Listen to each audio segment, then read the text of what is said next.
Rero tubona yuko mu by'ukuri aya matora ntari karategurwa nk'uko bikwiriye, aho bigeze seni yari ikwiye gusezererwa n'ibyo byose yamaze gushyiraho bikavaho, amatora agasubira gutangurwa gushasha gutegurwa, kuko nta kuntu amatora yotegurwa hari imyidodombo mu mihingo yose y'igihugu ngo umuntu yizere ko azaba amatora meza.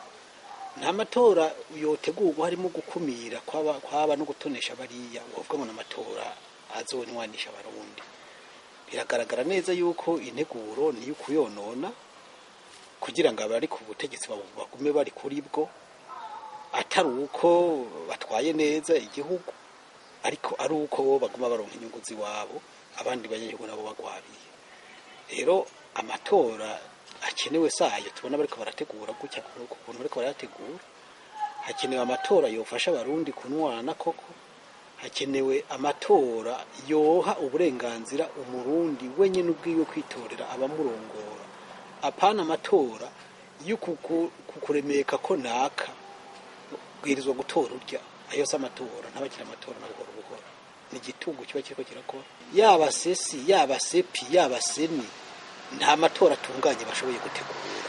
Turavye ingene biriko biragenda, bikwiye rero yuko uhereye hejuru nyene kuri iyo seni bisubirwamwo, kuko seni yagomba gushirwaho habaye kumvikana hagati yabo vyega bose, ni kuvuga leta, imigambwe, ntaba abandi bose dukumirwa ngo nitukamenya ntiturabarundi nk'abandi, kandi dufite ijambo natwe dushobora guterera mu gihugu cacu.